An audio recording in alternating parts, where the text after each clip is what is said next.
Hello दोस्त, अपने YouTube पे स्वागत करते हैं विद्या गोरखपुर। हमारे चैनल का नाम है विद्या गोरखपुर। देखिए, हम लोग छोटा सा सावन के कजरी गीत लेकर आए हैं। अगर अच्छा लगी तो कमेंट करिए, शेयर करिए, ज़्यादा सपोर्ट भी करिए। नए लोग को तो सब्सक्राइब भी कर दीजिए।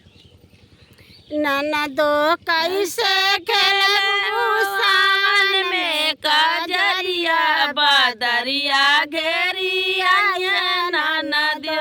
ननदो कैसे खेलबू सावन में बजरिया बदरिया घेरिया ननदो।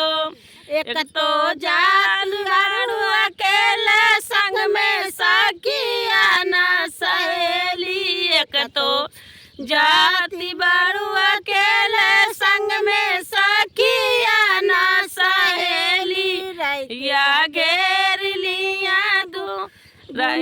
घेर लिया तुआरो डगरिया गदरिया घेरिया ननद गुंडा घेर लिया तुआरो डगरिया बदरिया घेरिया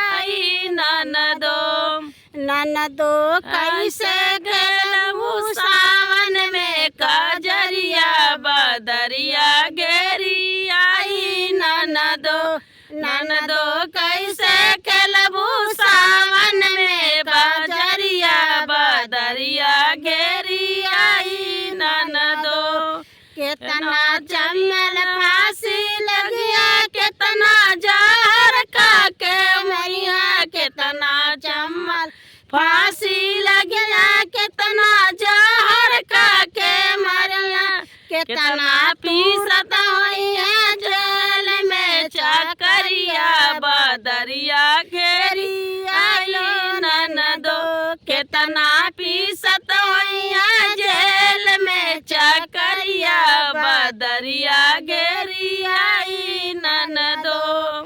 कितना पीसत हुई है जेल में चकरिया बदरिया घेरिया ननदो। भौजी बोल कैसन बोली बोला हमरे लागेला गोली, भौजी ऐसन बोली बोला हमरे लागेला गोली।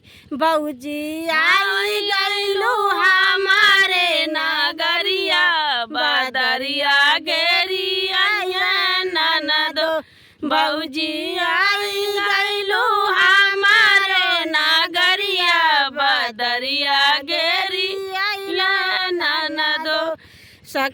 ननदो के करे संगे खेलबू कजरिया बदरिया घेरिया ननदो।